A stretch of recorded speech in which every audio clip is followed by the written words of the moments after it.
Welcome everyone to another one of our Tuesday midday webinars here from AIM Sports.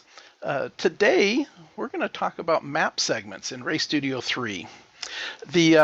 As we are building a list of webinars and topics to cover, we've gone over once Race Studio 3 was put into production, we wanted to go through and hit every single function of the main functions and talk about them and show people each one of those. And I think there was 7 or 8 that we did in a row.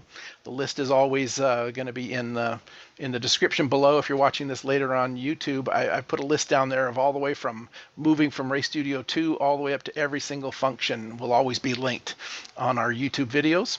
And but since then, I've been normally I like to have our topics figured out, 3 or 4 weeks in advance and kind of know who's coming. But it's summertime, and some guests like Ray are sometimes hard to get. We've been trying to get Ray back for probably close to a year, and but Ray is a very busy man, and so we had an opportunity to have him here today, and I appreciate it. But the next few topics that we're going to be covering are going to be basically trying to look at the trends of user questions and try to cover those in a way that with some depth, and then be able to link them and send these out to folks that have those questions. And the map segments was one of those in Race Studio 3. So been getting a lot of calls lately with the topic of these versus tracks versus how Race Studio 2 did it, and some of the different power of what we have now with us in Race Studio 3 as far as tracks and map segments. So we're going to talk about that today, and we're going to go into that a little bit more. If you're watching this later on YouTube or you're here watching live, make sure you share with me either in the chat now or an email later. Contact information will be on at the end of the program, or just roger@aimsports.com. Send me in topics that you think you'd like to cover. If I haven't hit on something that you're kind of waiting for, make sure you let me know, and I can put that into the planning. So today, again, like I mentioned, we're lucky enough to have back Ray Phillips. Ray is this is the 7th one of these he's done with us over the course of 2.5 years that we've done these every Tuesday. For a while, two a week, and now we're back to just one a week. But Ray's been here a number of times. This is the 7th time. Ray is the owner of Precision Driving Analytics, and Ray has been a racer for a long time, involved with motorsports. He's a lifer, like a lot of us here, right, Ray? And Yeah. what's interesting about Ray and what I find value in is you can do this, and there are learned skills that we can teach and we can share and you can learn.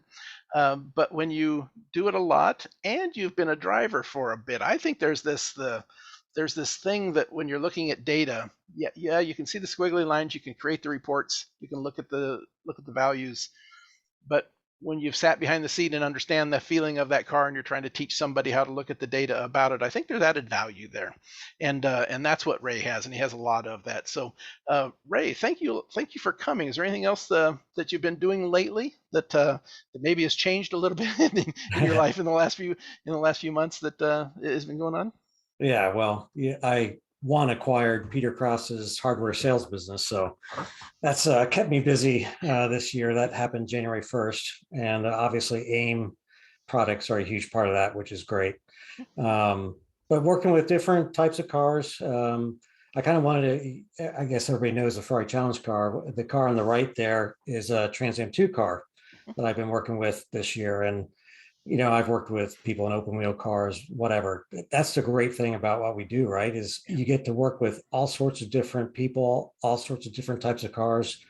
And it doesn't really matter what you're working with, the physics doesn't change. So, that's the cool part for me, is that I can apply things I've learned, say in an open wheel car still to a GTE car, so. I appreciate you saying that. I find that to be absolutely true, and even to a bigger level. I work with people and have worked in data in other types of racing, and what I've always found was what you're looking at is basically the same thing, whether it's in a kart an open wheel car, a stock car, a snowmobile, an off-road race truck. There are more similarities than there are differences. Yeah, you may want to focus on some different things. If you're on a bike, maybe it's the lane angle, maybe it's a couple of other things. But the speed at the V min and the acceleration rate and the talk about all the different things, right? How you stitch the laps together. There's way more similar than there is opposite of that. So I love that we've been able to do this. And while we may talk and give a little bit of examples have been with sports cars a lot, or karting, or and we try to mix in other ones as best we can, but the information really does cross over. So and I appreciate you saying that there, especially with your images you chose. Yeah. Okay, let's talk a little bit, and again we only got a few slides. Robbie has made the precision. I'm sorry, the presentation is available. It's been made available as a link in the chat box. If you're watching this later on YouTube, again, everything I talk about that is available will be down in the YouTube description box, and when this video goes up later today. The track maps versus segments.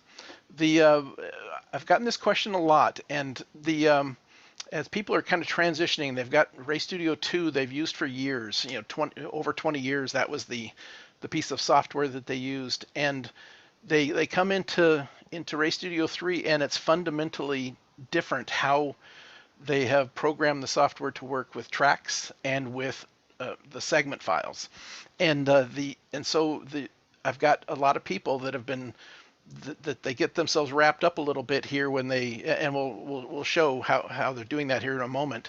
They get inside Race Studio 3. When you download a file and you bring it in, it's got a huge track map database, over 5,000 tracks worldwide.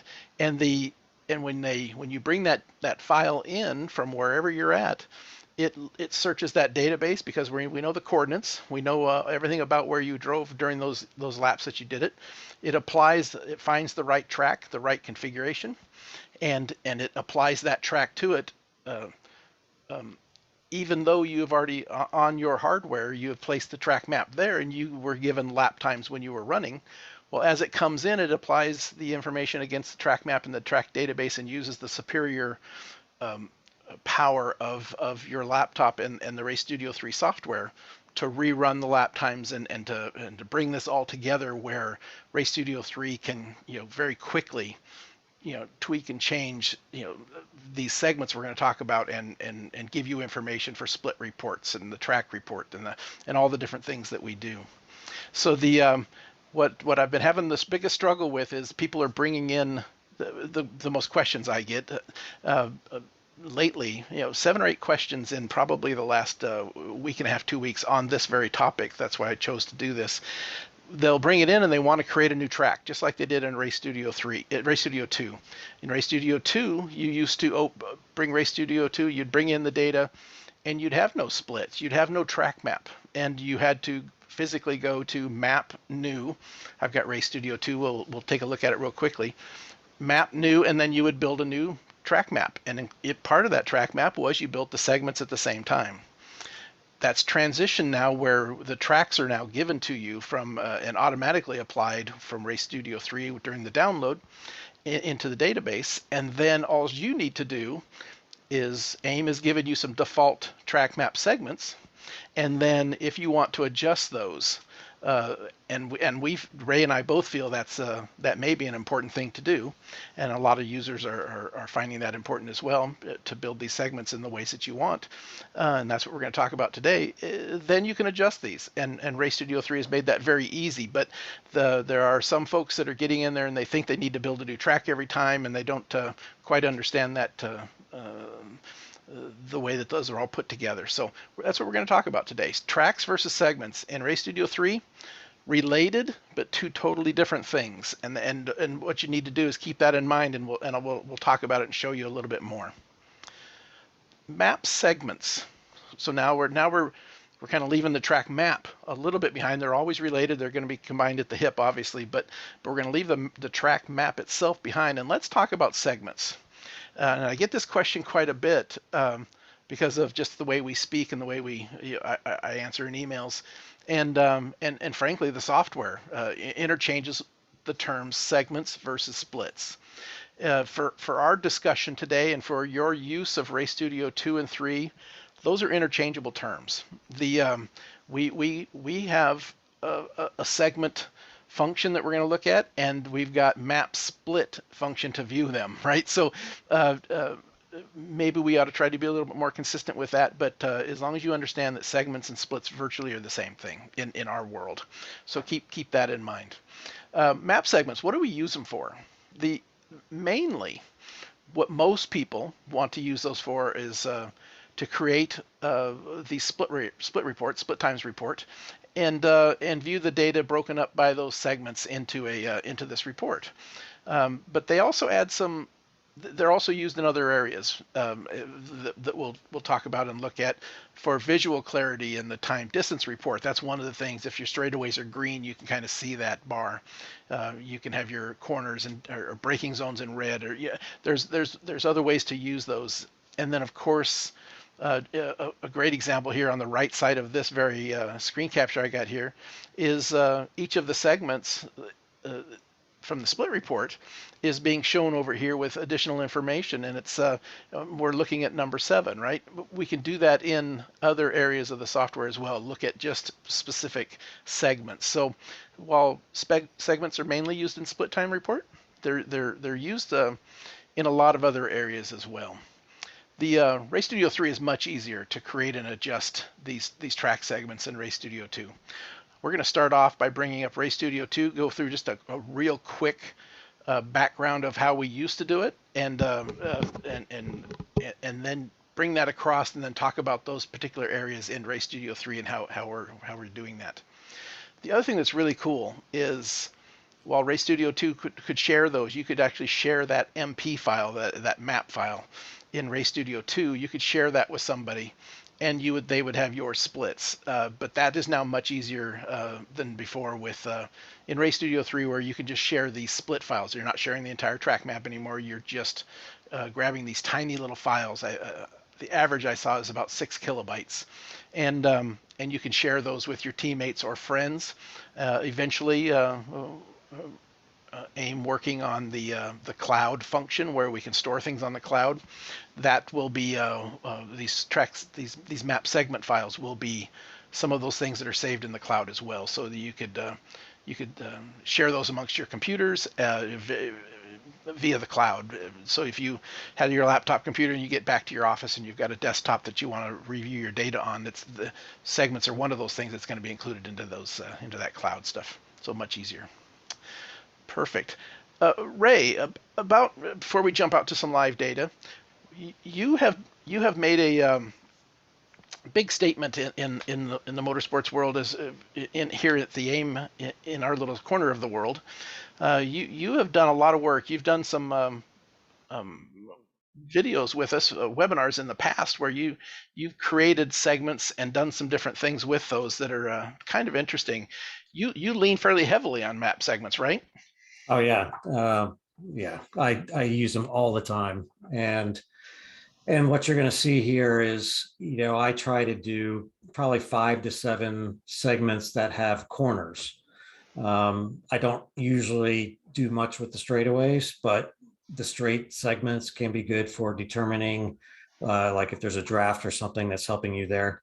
But I generally want to take corners that lead into other corners and include those into one segment. The idea being I want to get to the point that I have a good rolling lap and a good theoretical lap that are achievable. And this is completely arbitrary, but what I found is, I want the person I'm working with to be within half a second of the rolling lap and within a second of the theoretical lap.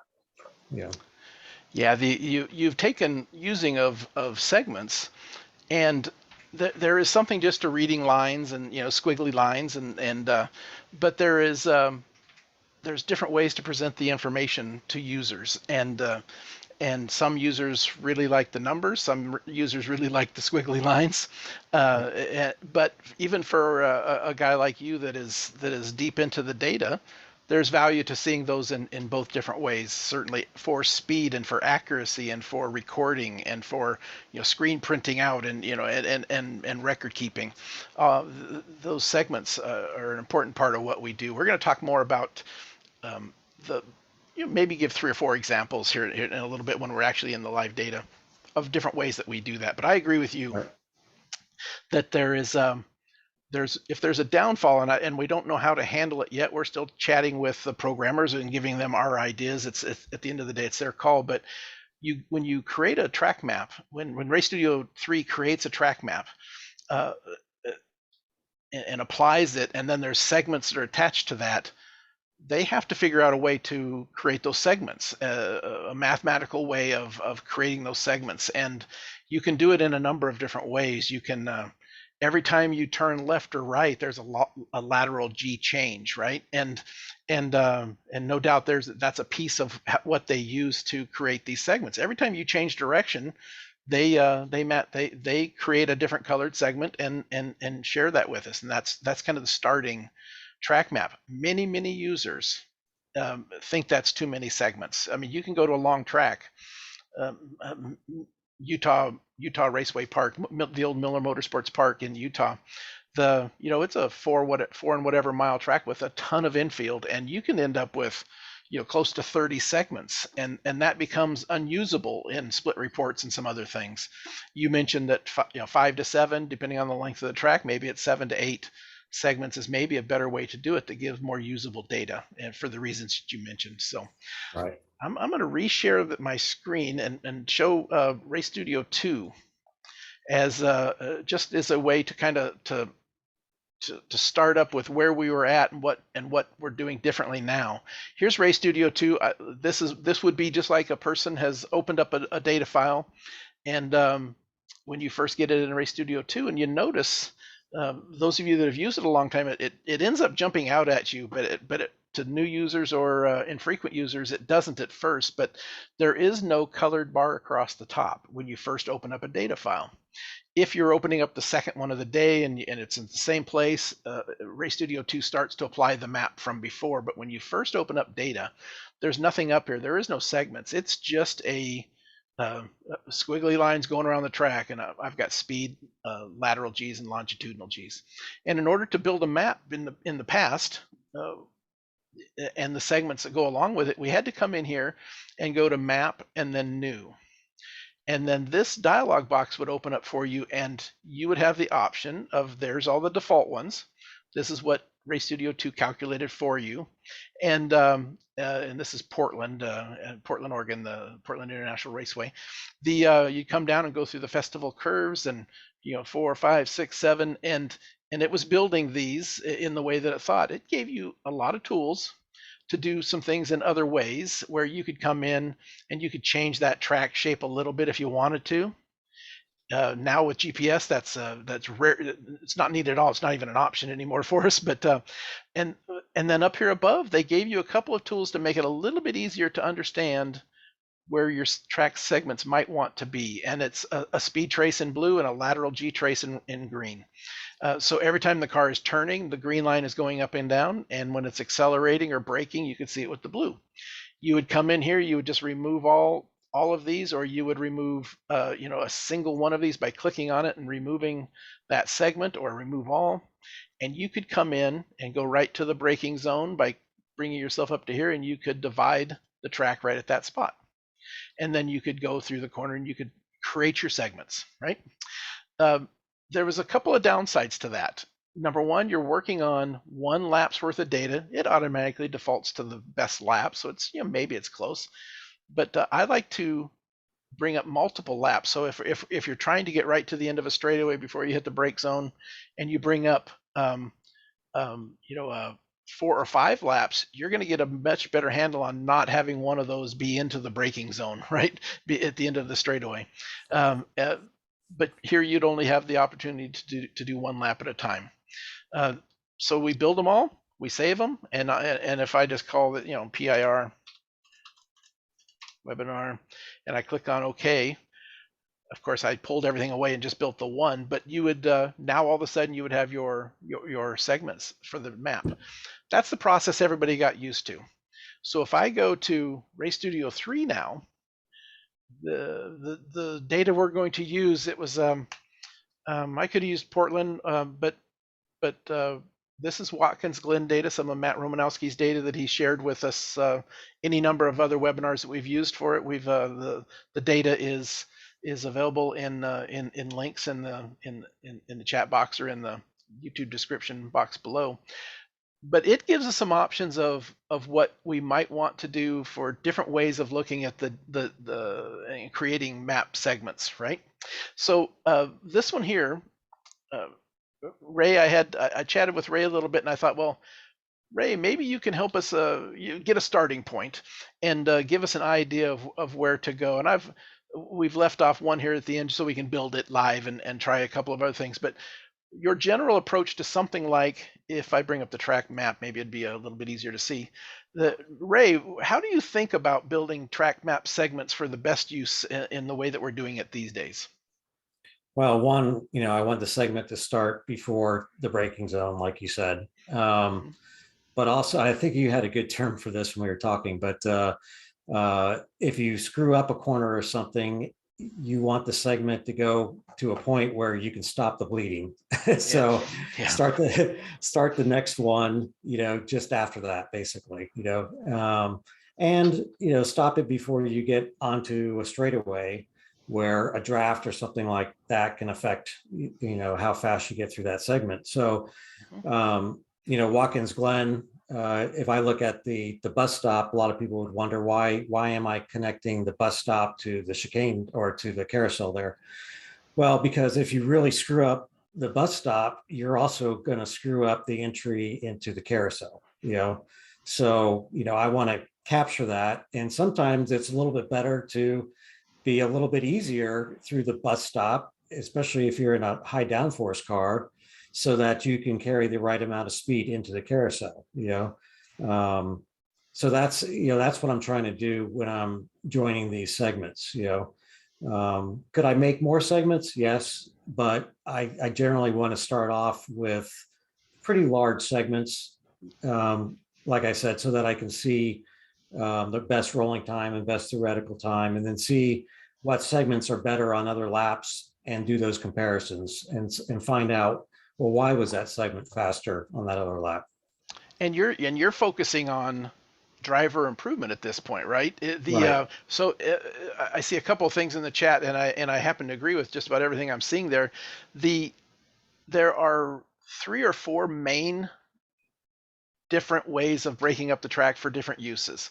The most common is we want driver improvement. That's why a lot of us have AIM devices in our cars, and that's why you and others that are here, I see Peter Krause is here, and others that coach, and they're trying to help people. And uh, and so what we're kind of focusing on here is ways of understanding what the driver has influenced the car and how the car is influencing the lap time.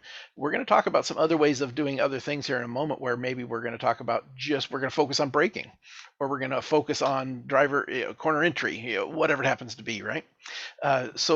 You and I chatting yesterday, it's always been something I've had struggles with trying to explain what I mean when I talk about your example here going through the bus stop and into the carousel is perfect.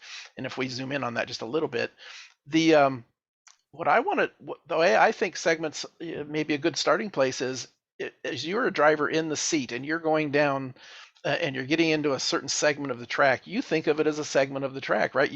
Everything you did on either the entry or the exit of that corner really is affecting the next one, and it's affecting the next one. And then there's always going to be a point on the track where you're running up through the gears, and you relax for just a second, and you're getting ready to hit the brakes for the next corner, and that happens to be right here, right? This exit of this speed finally catches up, and the bleeding, if you've really screwed this one up, the bleeding stops when you hit the brakes for the laces here in this particular Yeah. case at Watkins Glen, right? I, I try to think of my map segments in that way as well, just like you mentioned earlier. And as a driver, you drive this, and now all of a sudden you kind of You get to relax your hands for a couple of seconds, and you're coming down into this corner, and you have to get yourself set up and apply the brakes and get ready to go through the big long right hander here. The those are the kind of splits, natural splits, I think we ought to take. It's sometimes it should not be every single corner, but that's the way the software does it. So that's why segments are important. Okay, perfect. Okay, then the so here we have them, right? And let's say I'm going to go back to the time distance mode just because it's a little bit easier to see some of the different things, plus a track map. If we come in here now, Ray Studio 3 gives us some really quick options of fixing these or adjusting these segments. What should you do as a user? Rhetorical question here. I'll answer it. But what should we do as users when we get the Ray Studio 3 default segments, and now all of a sudden we want to adjust them? Because I hope everybody that's watching these either live or on YouTube later, you look at this and you go, yeah, I would get more information and better information if I adjusted these for myself, for my speed of my car, the type of the driving I do, whatever it happens to be. We get these segments are built for us, and they're under this little icon. And the first thing you should do before you start adjusting them, and we'll talk about how to do it in just a moment. If you come in and you click on this little choose track map icon, this is where the confusion starts for some people, and where I see a lot of people have some trouble. But by watching this and learning a little bit, hopefully we can save them. And it's where the power really starts. You click on this button because we want to change everything, and you're given all of the different track maps that Ray Studio has stored in its huge track map database. For Watkins Glen, we happen to have a Watkins Glen track map, and we've got a Watkins NASCAR where they cross straight through here, right? It's different configurations at the same location. Then underneath that, driving analytics is in here because that's the one that Ray helped build, and we wanted to demonstrate for here before we start building new ones. But you'll have one that's always called RS3 splits. It's there by default for every track in the database. If you bring data in, there's going to be an RS3 splits that are the default ones. Now you can rename that one and just not even rename it, but just edit it and go to town. What I'm going to mention here today is maybe we think about not doing that, and where we leave that one alone, and so we'd highlight this one, and we would come over here, and we would just clone it. And maybe you're going to want to build one where you have a driver's, we've named this one driving analytics, but you could have a driver type one. You may have an acceleration one where every split, every straightaway has its own dedicated acceleration zone, or maybe it's a braking one where just after you hit the brakes, maybe you're testing brake pads or different fluid or some different techniques with your ABS or even driver techniques. You would go just into the braking zone, and just before the end of the braking zone, you would end it so you can have a full pressure braking zone, and the 3 or 4 of those that are on the track will be segments that you can go look at. You can change pads, you can change techniques, you can do these things and go right back to those same exact track map segments and look at the braking and how it's changed, how much time you've spent in there, that kind of a thing. So I say you clone it, and when you clone it, you give it a name, maybe called braking, and you click on OK. We now have one for braking, we have one that's driver analytics, and we have one that is the default one of Ray Studio 3 splits, right? The problem here that I've had with not a problem. The confusion of users that are calling me and writing me emails is when they come into this screen and they know they would want to change their splits, they immediately go to creating a new track map. And while maybe we should do a little bit better job with the software, this button right here is only for the times, and it should be very, very rare nowadays, that you've went out and ran on a track that was not in our track database. So you've downloaded the data into Ray Studio 3, and you have, maybe it's an autocross, maybe it's things like that, right? A brand new track that you've gone to, and a dirt oval that you made in your a new test track that you've built, where you're running on a test track that nobody else has run on. So of course it's not in here. Those are the times you'd want to create a new track map. Everything else should be working in the upper area part of this dialog box, where your Watkins Glen is the track we're on, and then what are the segments sequence reports you want to use, right? So keep that in mind. So we've created a new one. Maybe I'll click on it, and then you're going to see something happen here. That when I click on OK, it's going to come up and ask again, trying to help you. That you probably what you want to do, and do you want to use this international for all runs on the same day? And you can say no, and it'll only use it for this one, or you could say yes, and the next and the next and the next data you happen to open will have this map applied to it, the segments applied to it. So I tend to say yes, and I just apply it, and then if I want another one, it is so quick to come in here and just grab a different segment and then apply it, and then open up whatever test you want. You open up 2 or 3 runs from that day if you're checking braking, and have these segments applied to all that data, and then just change them here. So the bottom line here, though, create a track map is only if you've never been there before and there isn't any sort of track map that's showing. It's what will happen if you don't have a track map created. It'll show you the entire world with your little data dot down inside of it saying we can't find a track. Then you need to create a track map. If it shows you a form on this with just the segments, create a track map is not the option you need. You probably want to just build some new different splits. Okay, so I'm gonna click on yes. So you see it in the background. It just applied all of these crazy default Ray Studio 3 segments, where it is adjusted for every time you've turned or whatever you happen to do, right? How easy is it to adjust it? The whole point of this is by coming up on the top, you now have a bunch of mouse-driven commands that you can come in and you go, I have too many right here. We'll probably jump into the back to Rays here in a moment, but I want to show you a little bit. You can click on a right click on any of these, and you have some options. You can merge that segment 20 was the one I clicked on. You can merge with the previous one, so we can put those two together. We can merge with the next one, so 20 and 21 would be merged, or we can merge with both sides. So let's just merge those 3 together. Boom! I've just created a kind of a longer one. Let's create 17. We'll do the same thing. We're going to merge with both sides. So there are too many, and I want to kind of adjust them real quickly, right? So maybe we'll do this one. Just give you an idea of how to do it. And let's say 9 and 10. Let's say I don't want to do both of them. I just want to merge with just the one the next split. Boom. Okay, you get an idea. That's how quick and easy it is to kind of manipulate these a little bit and get them where you want. The other thing that is interesting is you can look down here and you go, well, really, I'd like that starting line split to be here. Where you different people do it different ways. You can do it right from the apex of the speed, the V min, start it right there. Other folks, and I noticed Ray when I was kind of glancing at how he did it, it's as much of when did you get the car fully straight. So you can also, another thought process on this is look at your lateral G's and look at when those are approaching. Some people pick a number, right? Like 0.2 is maybe the car is accelerating well. It's freed up enough at 0.2 that maybe is where you consider the straight to be started. I just put the cursor there personally where I want it.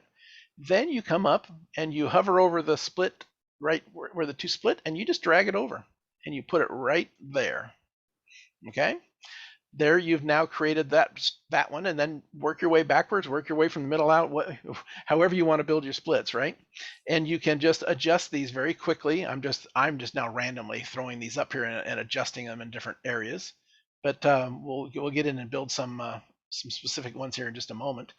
But you see how easy that is to change. Build those how you want. It's automatically being stored. Every change I just made, if I were to come back in here and braking is the one that was attached, all of those are being stored, and you can see the here where we changed the I don't remember which corner we did it on, the but the where we were tweaking these that has been adjusted. Okay, let's go back to Rays and let's load that one. Yes, I want to do that. And when that just happened, when I just changed that, it changed everything. The split times report, all of this was recalculated. The track, all of the maps here, all of the information that you may have set up to see is all changed based on these splits that we just created. In this case, went back to Rays and used it. Okay, there is Ray, you have anything to kind of add to some of that? Is there any tricks and tips that you've found in the past that makes it a little easier or harder? No, I mean, I think you went over everything, but I'll just comment and say I think that's a huge improvement over RS2. Makes it so much easier to create your splits. Yeah. The only other thing that I'll add when actual building of the splits or dragging them here, we're going to study Rays because this is what I think is your primary split segment style that I think everybody ought to consider using this one for that driver improvement and the general use of splits the way Ray's done it. Here's one other tip that I have always found to be true. You can see here, Ray mentioned that you always stop it before the braking zone. You go back a little bit just to make sure that one lap you didn't start your braking back here earlier than where you actually put the split, and which would then really mess up your numbers for that lap, right? The time you spent because you were on the brakes or you or where you throttled up and you started a split on the other end of that, right? So here's a trick that I do a lot is I use the laps button and I will select at least my best 3, maybe my best 5, but I turn on more than one lap. And what that does is it gives me comfort that as I adjust or move this split, and let's zoom in onto this one just a little bit so we're a little closer. You notice, see how even though it's one of the best 3, that lap got on the brakes a little bit earlier. And now if we would have built this track segment to come right up here where the one lap was just before he hit the brakes, we would be having some data that was being reported maybe not really as much on that last segment as one of them. He's getting off the brakes a little, getting onto the brakes a little earlier, traffic or whatever. If we'd have only picked that one, we would have did everything maybe in a different spot. So I'd like to do multiple laps and then bring them up and just double check, exactly what you're after.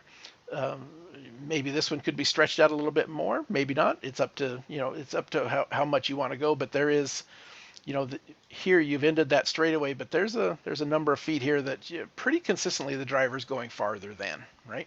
So multiple laps.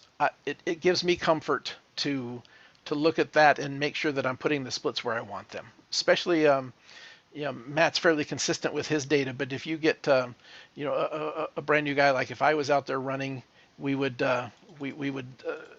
you would see a lot more differences there, and we probably need to be a little bit more careful and generous with our splits, right? So the when the laps lay on top of each other like this, that makes it a little bit easier to find those spots. Anything you'd like to add to that, Ray, as we kind of dig in and maybe start adjusting and building some maps for some other things? No, I mean, I totally agree with that. One thing you didn't mention was the colors, Ah, how I've alternated them and that let's kind of talk thing. about that. And just so everybody knows, and this is actually a change recently. Let me introduce the hardware, the function itself, Ray, and then you talk about how you use it. When you come in here, remember I right-clicked on these segments and before, and we showed you the merge with functionality, right? Previous, next, both sides. There is a divide the split where let's say that one there you decided, well, you know what, I'd like to have more. You'd come down to this one. You don't have to click on it. You just have to right click on it, and you could divide that split into two different splits. Okay, and it'll do it. It'll split it in half. You can rename the split. This is something that in one of our previous webinars on the split report, I think we'll have a link to it added into the chat box and down below where where James Colburn came in. We talked all about the split reports. We broke it down. It was important to him in Europe, very much so. They use a lot of names in corners, and he wanted to be able to rename the split. And you can come in and rename that split to corner names.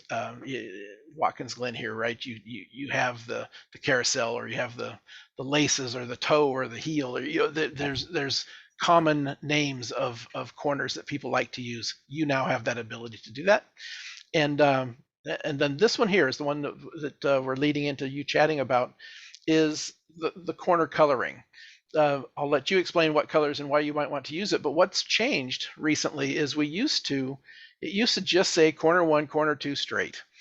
And I'm not very good with my memory, and I never could remember is corner 1 the red one or the blue one, right? And it would always take me a couple of tries before, as I was kind of recoloring things and getting things exactly like I wanted, to remember it. So what the programmers have added for us is the color of what that segment color is going to be, with a nice little red dot, red, blue, and green. So you now have very quickly, if you want to set that split type, you can, I want it to be red, blue, or green. You have that option, and it tells you what it's going to be as you select it. So Ray, give us an idea of how we've talked about the areas that you break them into splits, but then there's the colors, and what are those colors doing for you? Yeah, I mean, basically, I'm just alternating blue and red. But in RS2, I think red was right-hand corners and blue was left-hand corners. I'm not sure if that's the same in RS3, to be honest. It's actually been flipped. Okay. And what he's talking about is by default. When the default segments are built, Ray Studio 2 used to default was red was rights and blues were lefts. And in Ray Studio 3, there's probably a convention that is out there in the motorsports world, but reds are now left-hand corners if by default, and blues are right-hand corners, and greens, of course, are still acceleration zones on both. Right. Okay. But truthfully, it doesn't really matter to me, because I always ignored them anyway. Exactly. Because I always created my own splits, and when you alternate them, it's just easier to see. Okay, I know this split is the second blue one. Or where the split is happening. If you happen to do two reds in a row, you don't physically see it very well. Right. So I mean, I guess we could get another color, but to be honest, I think this is fine. I always know that the green is going to be the straights, and I know that my blues and reds are areas where there's going to be corners.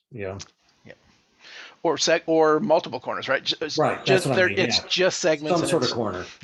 Some sort of a segment, and it's doing something for you. There is a small little bug right now in the software. It'll be fixed probably in the next day or two. You're going to see a new Ray Studio 3 version, and it's occasionally lopping off the last segment. And Ray has in his mind, he knows that he wants to have this being a straightaway here leading onto the front straightaway to the start finish line, right? Ray, how do you what's your best way of building that? Do you we're gonna create it right now just to show the folks what it looks like. It's not just acceleration, right? What else do you look at in order to build that? Well, yeah, I think you already touched on it. I basically want that corner to be finished. I want the driver to be having his exit speed and going down the straightaway, for the start of that straight, split that I make. So I just brought up the GPS lateral G's. And then, in your opinion, do you basically just go here to the end of the corner, or do you consider the corner over even a little bit before that comes down? I would actually go just a little bit beyond it, to be honest. Just make sure the car is totally settled and 100%. Okay. Right. Okay. So you would come to about that area right there, I suppose. Okay. So then, again, a little bug that'll be fixed here shortly on this last split. Sometimes it loses that. So we're going to right click, and we're going to divide that split number 9. Right. Boom! It just split it in half. And so we're going to walk through all of the little functions here, right? So the number 1, it came up with colors that maybe are backwards from what we wanted. So 10 is the straightaway. Actually, we're going to pull it over and put it right where I had the cursor. I put the cursor there. It just makes it a line for me to draw to. But even if you don't have it there, when you're dragging this, notice that there's a line that is coming down, so you can easily go to your where the car has gotten to 0 lateral G's, and then a little bit more, and then boom, drop it. So you don't even need the cursor there. But and now 10 is a straightaway. So I'd right click on it, and I would set that split type to a straight. And then 9 is not a straightaway, so I'm going to set that split type. And I'm just going to look up there, and I see that the previous one was red. So in your convention, the way that you like to do it is it just swap the colors. So boom, it's blue. Right? Okay. The other kind of really cool thing about this is it's program wide. It's Ray Studio 3 wide. So we just changed that here in the track function where we're looking at the track. We can now see here in the track that that green segment is there, and we can go to our split times report, and it's already been applied there. It's applied here into the time compare bar that I've added down. I'm sorry, the time distance bar that I've added down below. This is my typical default user profile that I like to use.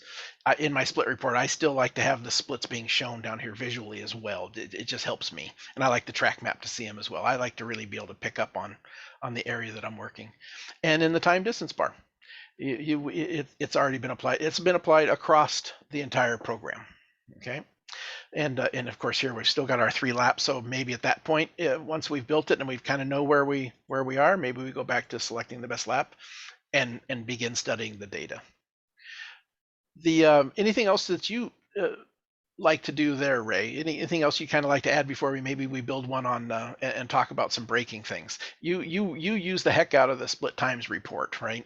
Yeah, I mean, that was going to be what I said. At this point, I would start looking at the split times report to see, where the driver did something better and on another lap rather than his fast lap, and then analyze those 2 laps and see if we can get the driver to repeat what he did well.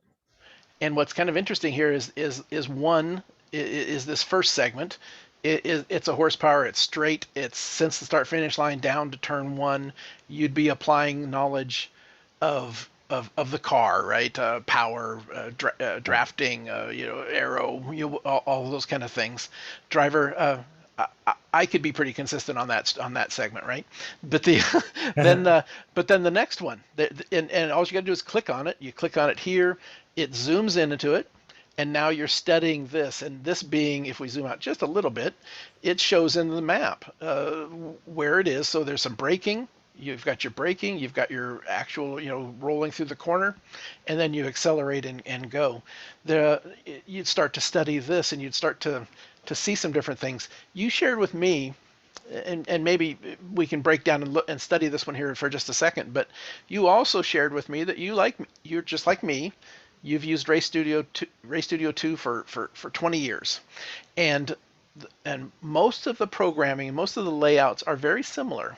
But there's this one here has some different flavor to it, and just kind of the way some things are laid out. I think most of the information is there, but if you're a user that's coming from Ray Studio 2, make sure that you start to use these buttons, and maybe this little histogram view is maybe not for you. Maybe you go back to the old style, right, where you have your best rolling lap in yellow and your different times.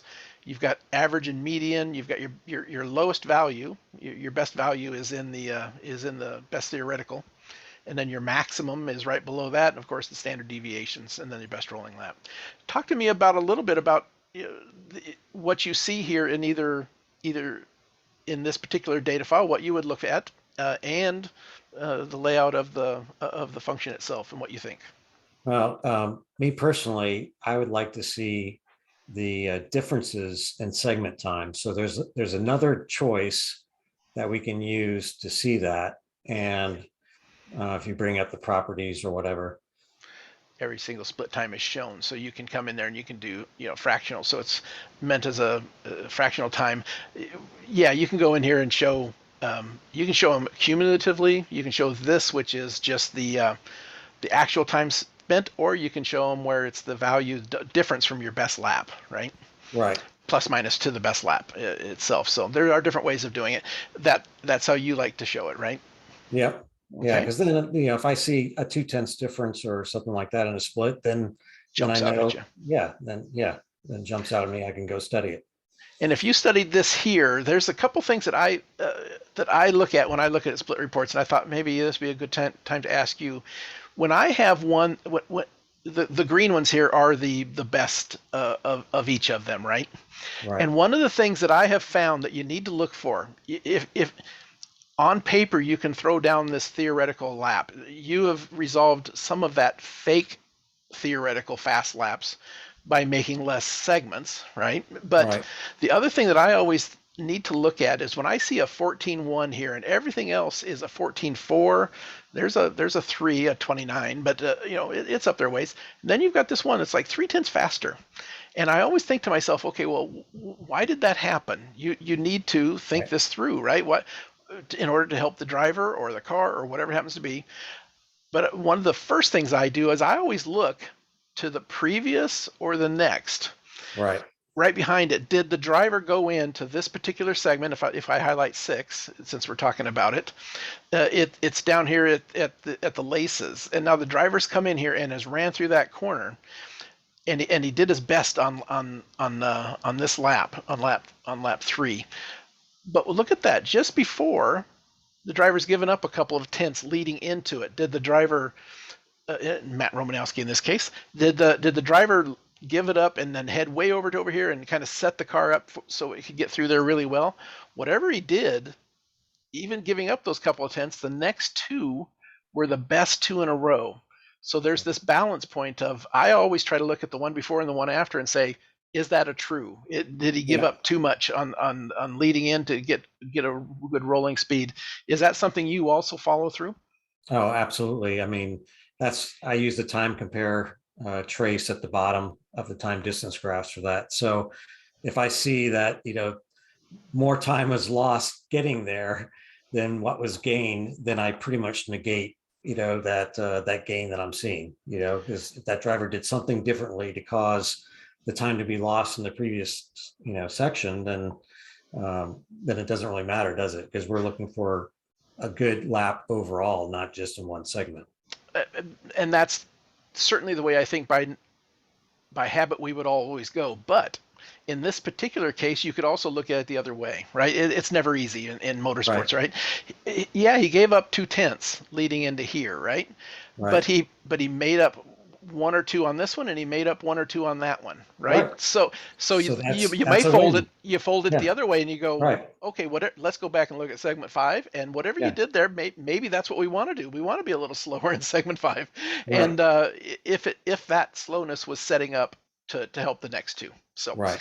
that's Yeah. how I use a split report, just like you do. It's not just numbers, and it's not just the best rolling lap and the best theoretical, but there is more data analysis that can be done just by looking at parts of this. So Right. perfect. And then you could easily just come back and you could study 5, and here is that 5. The way you set it up was through through the uh, through the corner, through the bus stop, and then the carousel, and then you can look at that lap that Matt was a little bit slower on, and all of what we just said, I believe not to be true. I think that Right. if you I look at agree. that one, because if you hover over it and then and it's hard for me to point the mouse. I got off it and it stayed there. There is that lap. Ah, darn it! I jumped off of it, but there is that lap is highlighted in the brighter color of pink, where Matt had given up that time leading into was in the braking part of way into going into the bus stops where he really lost Right. that time. So when you come over here, it actually is looking about the same as the others. So okay, then that one doesn't matter. Let's really focus on what he's done here on those 2. So that Right. we just broke it down a little bit, right, and walked our way through it. Right. And eventually it takes way less time to do than it does to even to explain it and talk about it, right?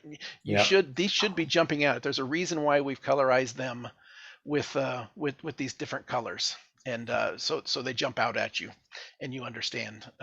Should be drawing you to saying, well, look at here was a slow one, here was the fast one, here was one fast one with 2 slows right behind it, right? Did that one screw Right. up those 2? maybe dig into it and find out. And of course, the other thing in split reports is what is your thoughts on disabling laps? This one, we typically, the software typically for you will disable the out lap and the in lap, which it's done here. These laps here are all within about a second, it looks like. What do Yeah. you do if you have one that is 3 seconds off? Do you draw a line somewhere, or do you just look at it and go, yeah, but he really ran half of that lap really good. I want to leave it in there so I see those splits. How do you determine turning laps off and on? Well, I mean, one thing I'm looking for is consistency, right? So if I see a lap that's out of bounds, let's say, way off from all the other laps, like the in and out laps, I disable those laps.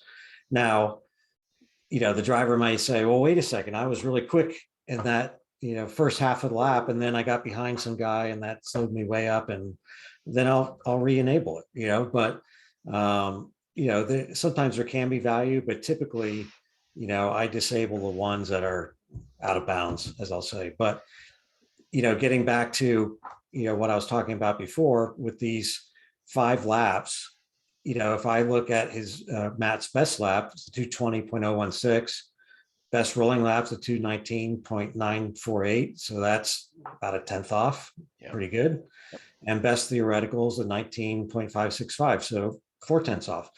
So that's great. Good job, Matt. It's working well, right? Right. And Matt's friends of both of us, so we can play a little bit with Matt, right? There's Right. always the other side of that when you see this and you look at the data. Right. Not saying that's what's happened here at all, but sometimes you'll look at somebody that's consistent, but they can be consistently slow. Yes. And there's other ways of looking at the data to see if they're on the edge, and and the G's and the other things that okay, great, you're consistent now. Okay, now let's step up the entire program. Right. Right. This is Exactly. not the end Yeah. all. It's just one No, piece of the pie. that's correct. Okay. We're just about at that time, but Charlie asked a question here that I thought is intriguing and something that I do, and because I've taken it upon myself here at AIM Sports North America. Uh, I like to work with the maps. If I find any improvements I can do to maps in the track map database, I try to do those. And Charlie asked a question in the question and answer box. Um, I'll, I'll, I'll, I'll I'll bring it down to basically what you're asking there instead of reading the entire thing. Track segment sanctioning bodies will have their buried loops in the track, and they will create splits there. And then at the end of a run, you if as a racer you want it, or different sanctioning bodies do it different ways, you can get a report either online. It gets emailed to all the competitors, or you can go out online or find it, and some of them just print them and put them out outside of timing and scoring, and you can get all of your competitors' times in these segments, in the segments that they've where there are buried loops. Usually it's three segments on a track, sometimes 4 depending on the length of the track. And if we can find those, we build those into our tracks. And Watkins Glen, I don't know where those are here. I've found them at Indy. I've found them at other tracks, and you can go in and search. If you get in here close enough, I'm no way in the world am I going to find this because I'm doing it on the fly. But sometimes you can find a where they've cut across the asphalt. You kind of know where they are because you're at the track and you know that where the reports are. Maybe they've given you a little map or something. You can then go sometimes into, there's a good example right there. That might be, there's a couple of hints here that this is telling me it might be a split. Number one, it's a straight cut line. It's not a normal weathered line where they just cracked the track and they put some tar down to seal it up, and some sort of a box, right? Sometimes that box is what's tying, where the cable's going into and heading off to wherever timing and scoring is. If you find those, well, yes, if that's where you think the split is, and you got a pretty good eye that's where it's at, there may be a split right there. Well, build it that way. Build another one that is another track segment report, the set of segments that matches the segment report of the sanctioning body that they're giving you times from everybody else, because it sure would be nice to have all of your data applied against it and know exactly where you're faster than slower than the competition. So if you can find those either by some places give you some maps, some local knowledge that you may know, and if not, you can often find them in Google Earth or some of these other things, and find where that's at, the cut line for those, especially if they're new. If the track is real old and's been repaved, you're getting to the point where you can't find them, right? But yeah, a little sleuthing, and you can often find out where those are at. Okay, perfect. Anything else you kind of like to add to that? Ray, before we head out. Who is it? Mark, I guess, asked if we could talk about traffic in future webinars. And I just thought I'd mention, how I deal with that. One, I generally want the driver to do many more laps than just 5. Yeah. If I can get 10 laps or so, then chances are that driver is going to have clear traffic at every corner, hopefully. And I think the driver needs to try to do that. Sometimes it's beneficial to break away from that traffic. You can drive through pit lane, you can back yourself up a little bit, whatever. But I really want the person I'm working with to make sure he has clear track through every corner, because that'll give us the best, rolling lap, and more importantly, the best theoretical lap. So there needs to be kind of a game plan, going into a session, and one is not to be with traffic all the time, if you can do it. Absolutely, full stop, period. The other thing that is valuable, though, sometimes, and you as a driver coach and me working in data, is beginning to see when there are drivers that thrive on having the carrot. Right. And there's drivers that go out of their mind when somebody's on their tail. Yeah. And even knowing that is a valuable understanding. So if you see all of a sudden their lap times got better, about 2/3 of the way through, and they'd caught somebody, well, okay, well, yeah, let's focus on this next time, and maybe start working on that self-motivation, or the ability to do that without having the carrot. Right. Very much the opposite of having somebody on you, and some drivers just lose their head, right? They following their mirror, and within a half a lap or something, they're going to blow a braking zone because they're trying watching the mirror and not exactly where they're at, kind of a thing. Yeah. So there's value on both sides. So yeah. And then on the split times report, if you caught some traffic, what's cool about data is half of that lap of data is still really good, right? You gave a webinar a while back, and was investigating. It was accident investigation using data. Yeah. Why did I crash? Kind of a thing, and you needed to, because it was an out lap or a first lap or something, right? So it didn't even have a full lap of data, and we were able to break it down and understand what happened by only looking at half a lap of data, kind of similar to what Mark's question is there, in a way out way. Yeah. Okay, perfect. I think we kind of covered a lot of what I wanted to cover today, and I appreciate Ray coming in and giving it a flair of not just talking about the function, but also of the use of it. And there obviously is a lot more to it, even deeper than that. But thankful that we were able to get what we can. Let me bring this up, and kind of talk a little bit on our way out.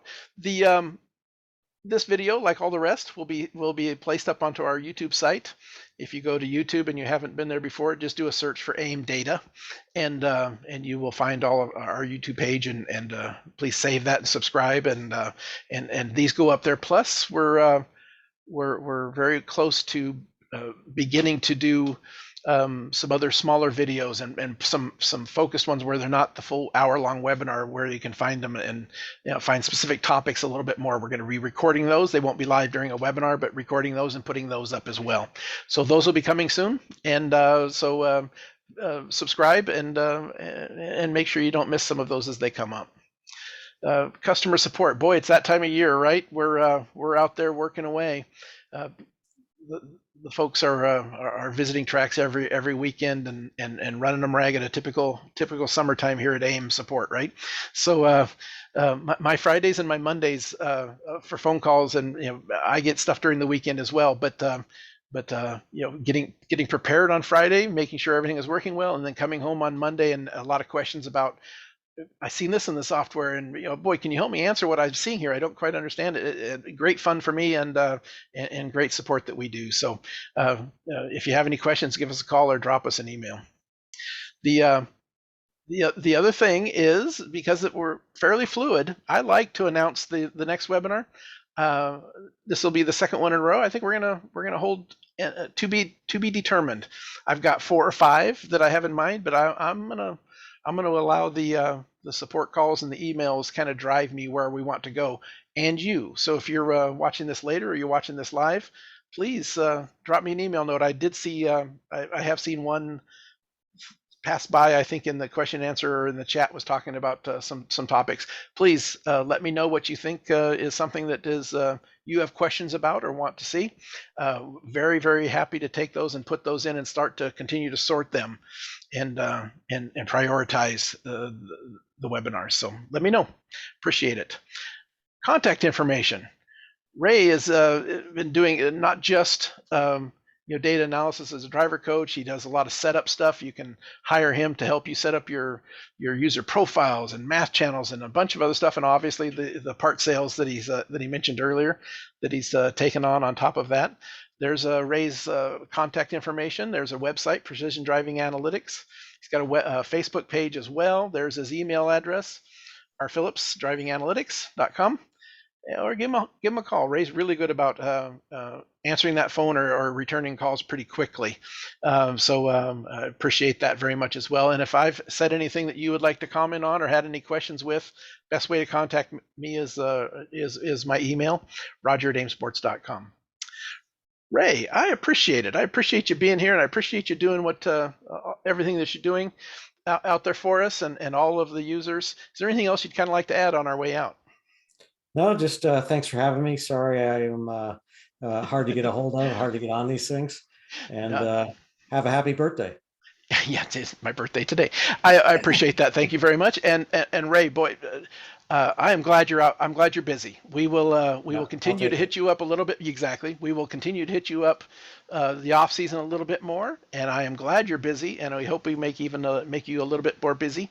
And but I'm glad whenever you can come. Great feedback all the time from every time we ever have you on here. So very, very happy you're here. Thank you very much. Again, everybody else, thank you very much for coming. Looking forward to seeing you all next Tuesday at the next one. And we will see you there. Have a great week. Talk to you guys soon.